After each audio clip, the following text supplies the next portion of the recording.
یہاں پر آپ کو ایک نسخہ بھی عرض کرتا ہوں کہ دعا میں اگر ہم وہ لفظ پڑھیں تو اس کی وجہ سے رحمت خداوندی بندے کی طرف جلدی متوجہ ہوتی ہے۔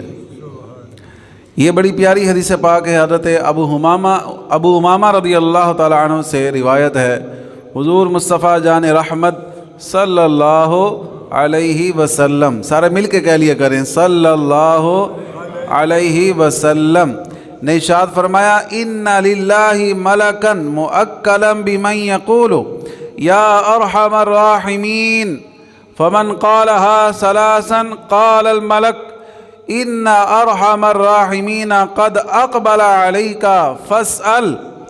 فرمایا یا ارحم الراحمین مطلب کیا ہے؟ اے سب سے زیادہ رحم کرنے والے، کہنے والے کے لیے، یہ لفظ کہنے والے کے لیے اللہ ایک فرشتہ مقرر فرماتا ہے۔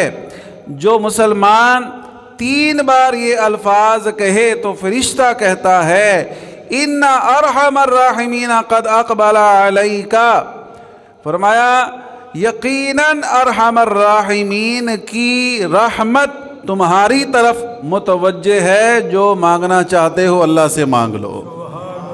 فاسأل، جو مانگنا چاہتے ہو اللہ سے مانگ لو۔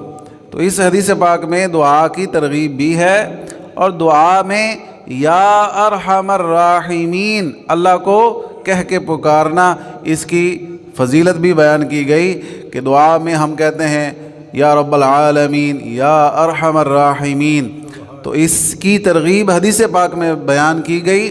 اور جو بندہ یہ 3 بار دعا میں کہتا ہے یا ارحم الراحمین یا ارحم الراحمین یا ارحم الراحمین، تو اللہ تبارک و تعالیٰ کی رحمت اس بندے کی طرف متوجہ ہو جاتی ہے۔ تو یہ دعا کی قبولیت کا ہمیں نسخہ بھی کریم آقا صلی اللہ تعالیٰ علیہ وسلم نے ارشاد فرما دیا۔ اسی طرح یا ربنا جو بندہ 5 مرتبہ دعا میں پڑھے نا، یا ارحم الراحمین یا ربنا یا ربنا یا ربنا یا ربنا یا ربنا، تو یا ربنا کی کثرت کرنے سے بھی دعا جلدی قبول ہوتی ہے۔ اللہ رب العالمین ہماری دعاؤں کو مستجاب فرمائے، اور ہمیں یقین اور ایمان کامل کے ساتھ اپنے رب سے ہر وقت کثرت سے دعا گو رہنے کی توفیق عطا فرمائے۔ وآخر دعوایا ان الحمد للہ رب العالمین۔